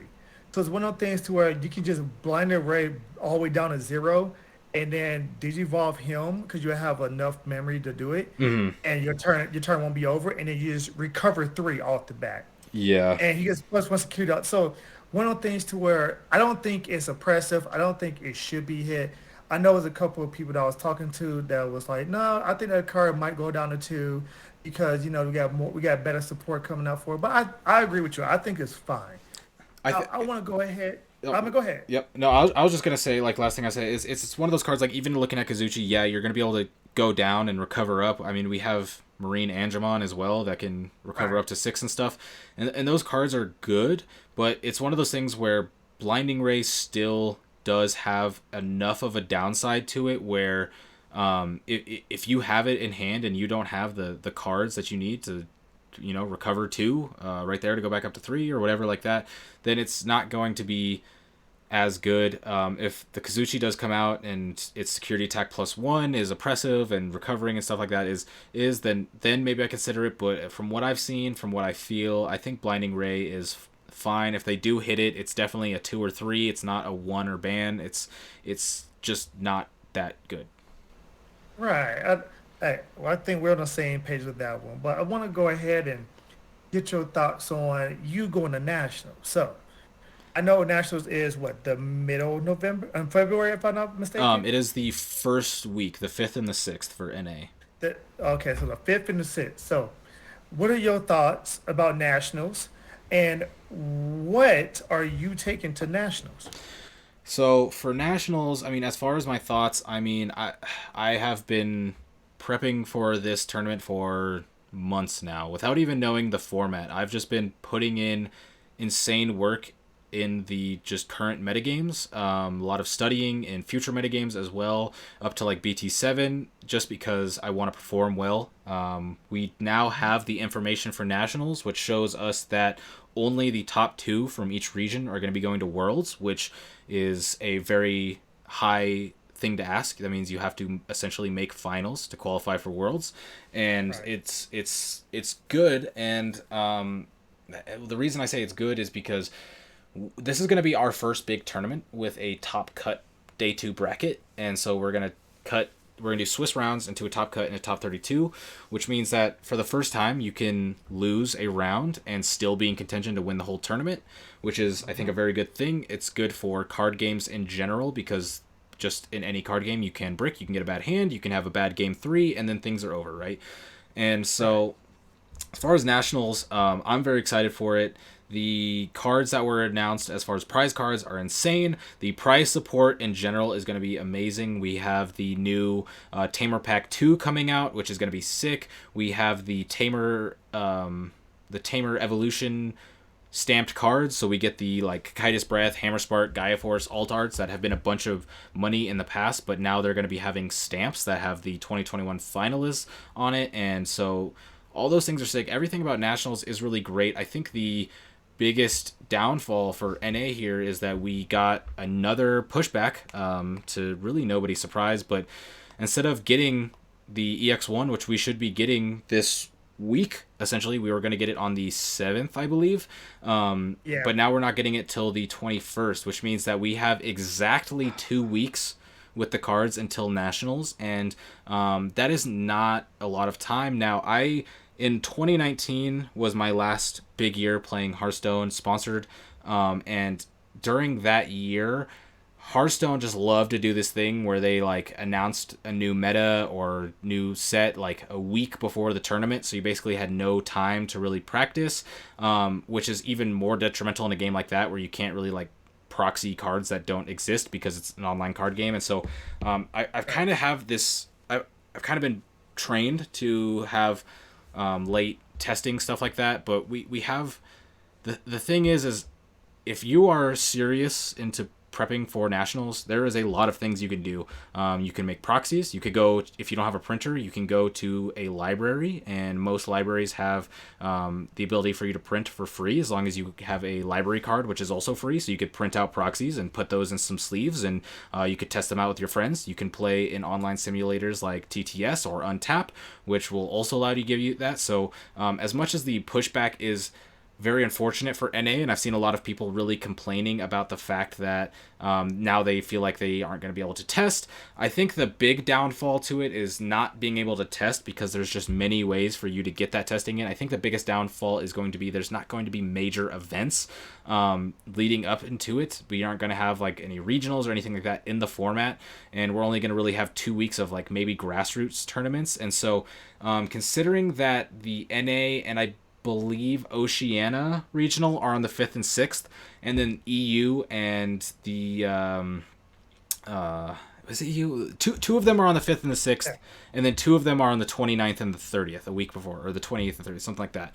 So for NA, we have like the metagame is going to be highly dictated on how the prior week's nationals go, because that's going to only be the only big tournament, because we aren't really going to have the opportunity here in NA to even run big grassroots tournaments for very long.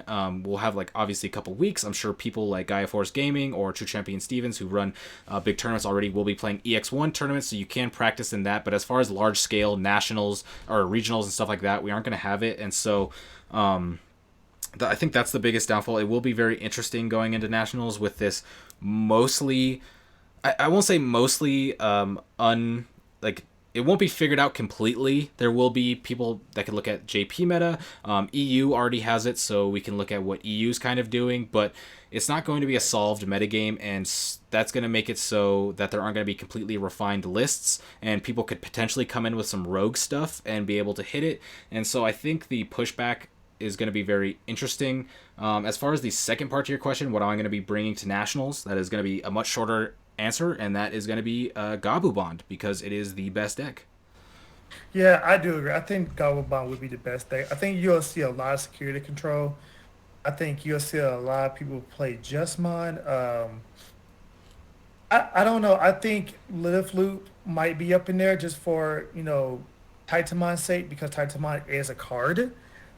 But I feel like if somebody really wanted to just come in and just make a splash, I mean, Green OTK just might actually do it. You might have a hard time against security control, but if you can, high roll and get those checks in super duper early with green, and it goes in your favor, you might see some green list and top 32. Mm-hmm. I think the TCG is very diverse when it comes to meta, especially after Lord Nightmine kind of fell to the wayside.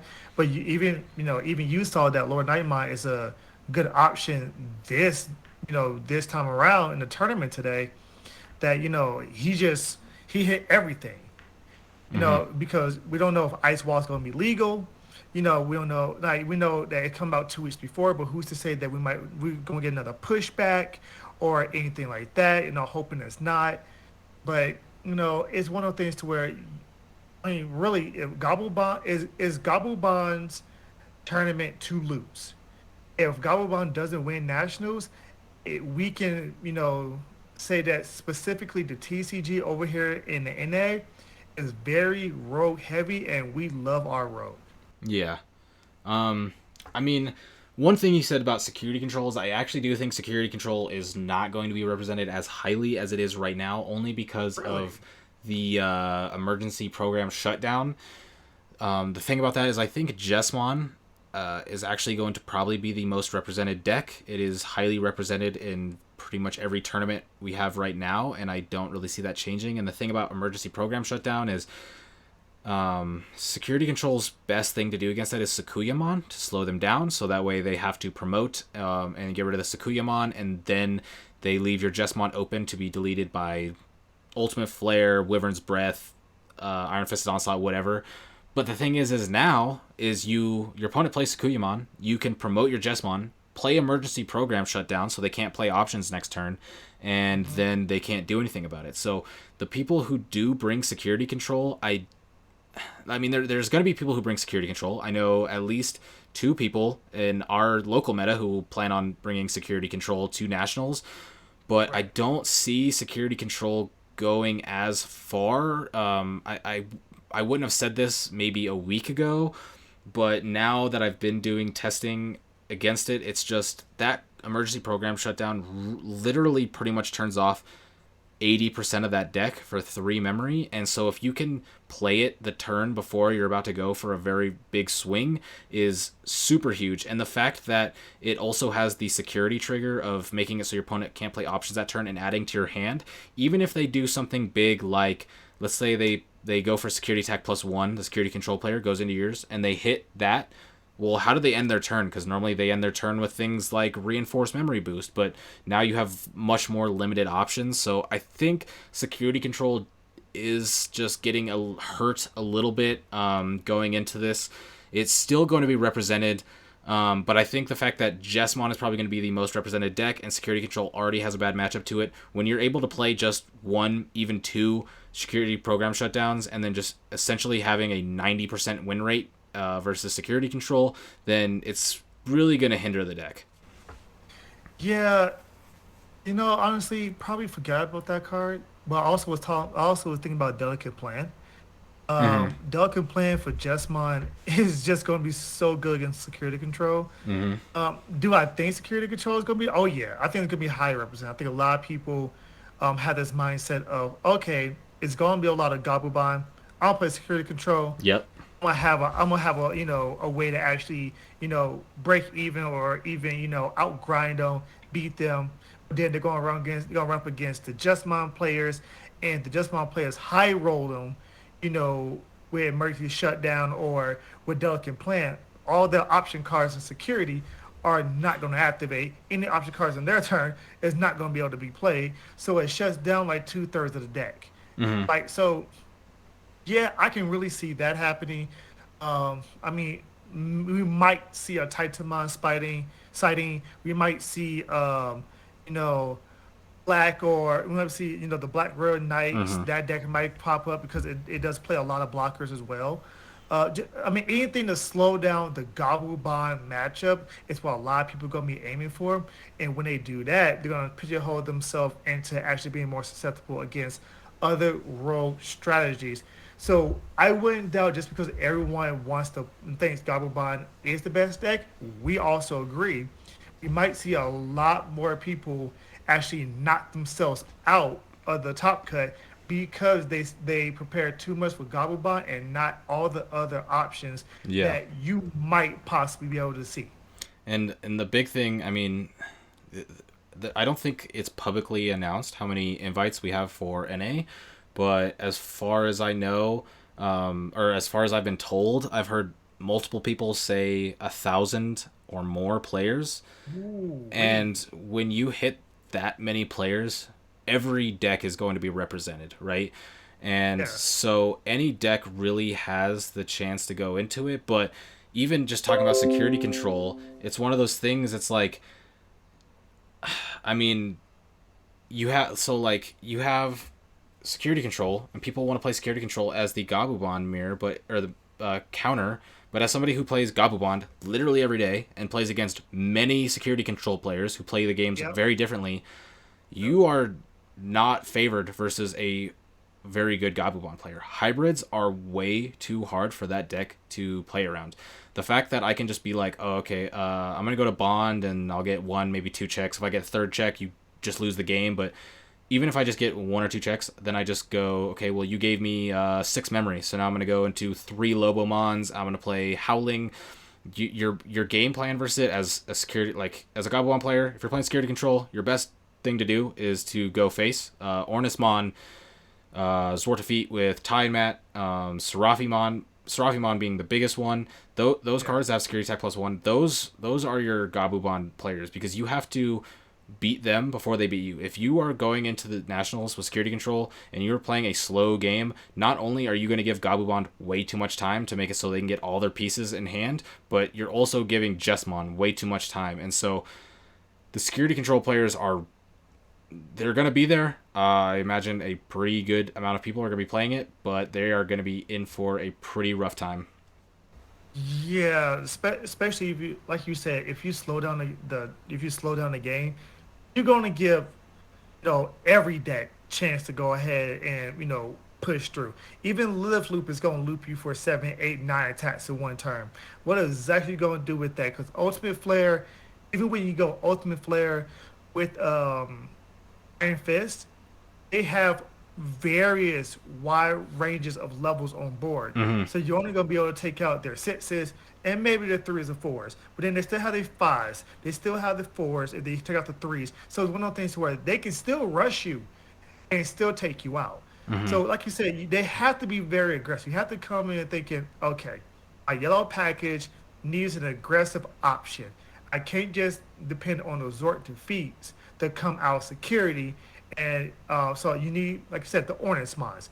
You need the Seraphim mines. You just need to just go in with +1 security every single time to make sure you put them on the clock. Mm-hmm. Because I mean, just two swings of a +1 security against Gobblebond, if they don't bond that turn, they're probably going to lose if Mm-hmm. you're not losing. Yeah, exactly. I mean, I've So played so many of the matches, and I can tell you that the times I lose to security control are when they start just going for security check +1 very early in the game before I can get my pieces out to go for game.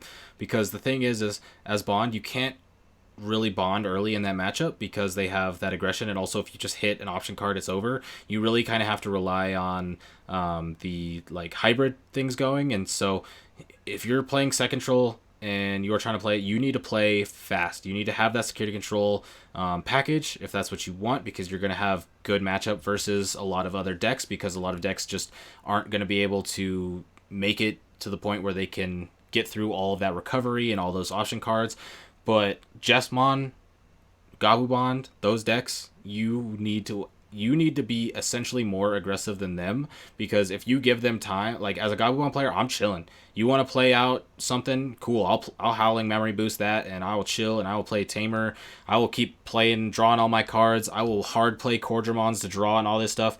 And if all you're doing is removing my Digimon, I don't care, because what I need are tamers and hybrids, and you have essentially no way of interacting with that outside of Zort defeat and the people who may play all delete. Which, if you're playing all delete, I don't think it's going to work as well as people think. And if you like do it once, they're going to play around it, and you're going to get your one win, and that's about it. And you need to keep in mind that in these big tournaments, people are going to talk. Your yeah, list, if you have something crazy and you play against somebody who has even the smallest amount of credibility in the Digimon scene, by round 4 of a 9-10 round tournament, everybody's going to know what you're doing, right? And that's the easily. thing. That's a big problem in many games, Pokemon, Yu-Gi-Oh, all that stuff. Rogue decks or rogue techs that are influential in major matchups are going to be spread around. People are going to be talking about it. Somebody's going to say, "Oh, I got all deleted by the security control." "Oh, who was it?" "Oh, it's this person." "Oh, okay. Well, boom, they just posted that in a Discord with 500 people in it. So now at least 60 of those people probably are qualified for nationals. Those people know. They might tell their friends in a Discord DM, or maybe they're housing with other people who are playing in the tournament, and now they know. And those type of techs aren't kept secret. I've seen it time and time again, where these things sometimes that doesn't matter, because like sometimes the tech that you have in that secret tech is just so powerful that even knowing about it isn't a play around it. But with things like all delete, you're gonna know. If your plan is for to all delete me, then I'm gonna know that if a Zwart comes out, I'm just gonna go in. I don't care. You want to all Exactly. delete? Cool, delete all your stuff, and that's fine, because I just used all my tamers as hybrids anyway, and so you're gonna all delete like a couple Gabumon. I do agree with you. Like, just coming from playing competitive Pokemon, playing competitive Yu-Gi-Oh, playing competitive oh my God, so many other games. Like I've played so many TCGs, like 7 or 8 different TCGs. People talk, especially in the competitive scene. Like I came. to a Yu-Gi-Oh tournament with Scraps one regional, and I went 2-1-1 by round five, and then by round five, half the people knew I was playing Scraps. So it's one of those things where people will always talk, no matter if you want them to talk or not, because it's interesting and it's something that they haven't seen yet, and they're like, "Wow, I just got all deleted." Like, really? So by who? That player over there. Like, just in casual talking, not being malicious, but just a casual talk. That's really how it is in the competitive scene. Now, I want to get because I want to go ahead and throw one out, but what is your dark horse for nationals? If we do have EX01 legal. See, that's a good question. I was asked that on stream as well. And if I'm gonna be completely honest, and if you know me, if you've watched my channel, if you come into my streams, or you know me personally, you would probably expect this answer out of me, but I mean it fully, and I have to say, Security D Brigade, and the reason why is because Security D Brigade can beat Gabumon, it can beat Jesmon, and if you have a deck that has at least like a 35 to 40% chance to beat the main decks, that is the main Underhorse deck. If I look at other decks, Titamon, sure, that's like an okay deck, but it doesn't really stand any chance versus Bond. Right. Jesmon, if they pop off on turn 3 or 4, you really don't have a chance. Black Royal Yeah. Knights is very much the same. Black Royal Knights pretty much has zero win condition versus Jesmon, and when that's going to be the most represented deck, you can't. I mean, Zulong Hex Blaumon is just not going to do it enough. That deck also doesn't really beat Bond, and it doesn't really do well against security control. Jesmon, it could potentially be okay against, just because you can ice wall them and be able to slow them down, and then if you can go into a big Azulong, then maybe. But if you look at all these other underdog tier 2, tier 3 decks that people talk about, the thing is if you only have one good matchup in the top 3 decks and that's it, then you're not an underdog deck. But the thing about D Brigade is it can beat Bond. I lost to a Bond, or I lost to a D Brigade with Bond in tournament just a couple days ago, because it's one of those decks where it's just like, oh, okay, well, anytime I swing into security, I could either hit something that blows me up, like the Ultimate Flare, Iron Fisted Yeah. Onslaught, or I swing in and you get Digimon that come out for free. And if I can't get rid of them, then now you just went from having 1 check to 4 checks, and now I might lose the game.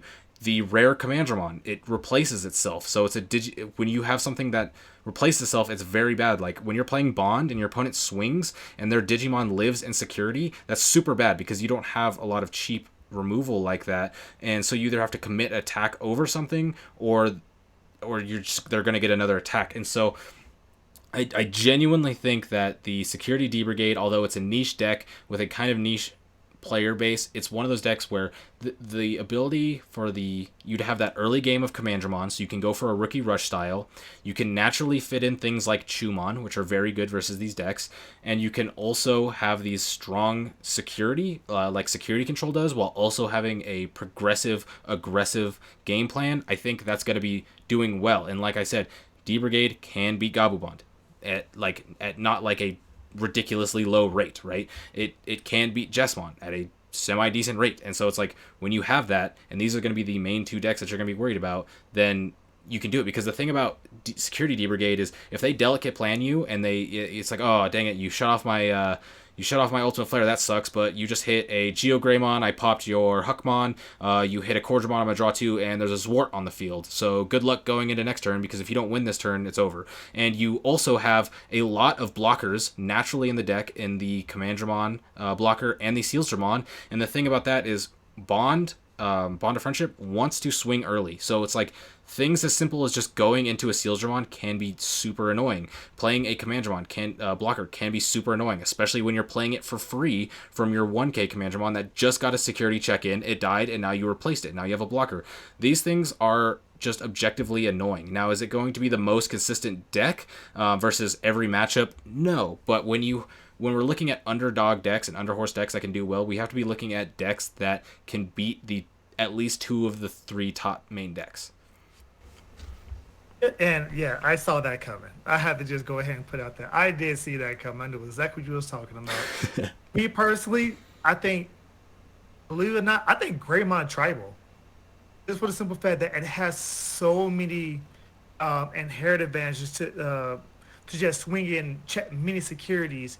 We had red hybrids that can just come off of tamers. You can, if you want to, you can throw in two bonds. The War Greymon that checks security to where they can't activate option cards. It's one of them things to where, like how I said, I think security control is going to be pretty represented. And if you have things like Ice Wall and things like Hammer Spark and Gobblebond, you being able to hit through with that War Greymon and not be able to activate any of them in security, even if you do hit it, I think that really, like, just this Greymon Tribal, I think is really a good one. With the promo, not Lobomon, The Goonie? um, there you go. Just be able to come out, on top of a tamer for you to go ahead and, just digivolve into an ancient Greymon for like just a Greymon, aggressive Greymon deck. Like you don't have to, worry too much. I mean, I know red has a very, very, high chance of breaking. That's just how red is. But if you can come up with something not like or not on the line of Gobblebot, but just have an aggressive Greymon tribal deck that's able to just eat through, five, six, seven security checks within 1 or 2 turns, that can win you a lot of games. Because a lot of people would not be, a lot of people would not be ready for that kind of pure aggressiveness.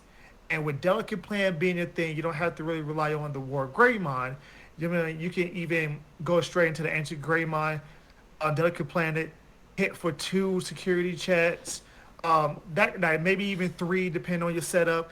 Like that kind of thing. I really think, in my opinion, that Greymon Tribal might be that deck that we might see and might surprise a lot of people.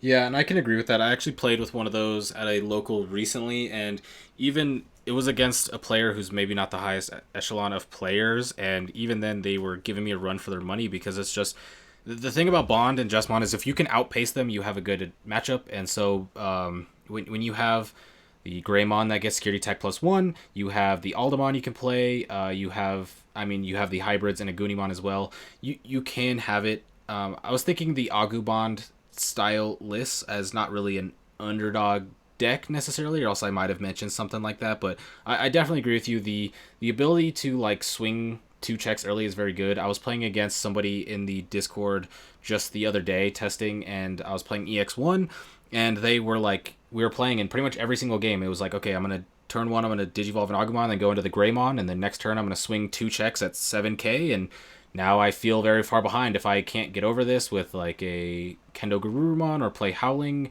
to get rid of its Agumon or sources. Well, then it's very scary. So if you're looking for underdog decks, just things that are aggressive, things that can go fast, things that have fast modes like Commandramon has the Rookie Rush style while also being able to get things out of security. So it's aggressive. Greymons have multiple security checks. That's aggression. Mm-hmm. But oh no, go ahead. No, I was just saying, like, yeah, I do agree. This is going to be one wild nationals, and I cannot wait to just see all the different decks that's going to top. I mean, I'm gonna call it right now. I think Gobblebond's going to take, you know, 10, maybe 12 spots to that top 32. Like just off the back, but I think it's going to be pretty diverse. I think we might see about 6 or 7 different decks Mm-hmm. actually top. Not colors, but different decks actually top 32. I think it's gonna be nice. I think it's gonna be a nice tournament. Yeah, I think with just the amount of players, I think the top cut will be diverse. I think looking at what's going to be the most popular, it's going to be, in my opinion, it'll go Jesmon, then Gabubond, and then probably Three Musketeers. The Agubond in the EX1 also does get the buff. You get new Agumon, you get the Skull Greymon, I believe, Yeah. the purple. That's also a good card. So it's going to be very diverse. With such a big pool, you're pretty much always going to get diversity, even if it's just a one of, if like one person tops with a crazy deck. Like with a big top cut, we might see like a green couple greens, a couple purples, but I think it's mainly going to be the top 3, 4 decks. So we'll have to see. But with that being said, we're going to have to start wrapping up here. It has been quite the podcast. I don't think either of us Oh really wait. planned on going this long about the ban list, but it is something that is nice to talk about, get those thoughts on. It's something that there's just so many angles that you can approach it that you just kind of have to go at. So, do you have any final thoughts for this? Hey, I mean, I look forward to every podcast. That's all I gotta say. I mean, I do too. It's always good talking about the game, getting the thoughts out, and we have been having good reception from you all. People do enjoy being able to listen to people talk about Digimon while they're at work or whatever, and so I'm glad we are able to provide you all with something that you do enjoy, and we will definitely be keeping this coming to you. There's many things to talk about each week. We are getting more news and more things to talk about, and so if you enjoyed, be sure to come back every week. We'll be uploading these on Mondays, and so each Monday you can come back and check this. And these are longer podcasts, but the great thing about podcasts is you can always just take a break and come back at the break point, and it's always going to be here for you. It's not going to be a one-time thing. But with that being said, I think we're going to sign off here. I'm Primitive, I'm Dante. and we will catch you next week. Everybody have a great day, great new year. Peace out.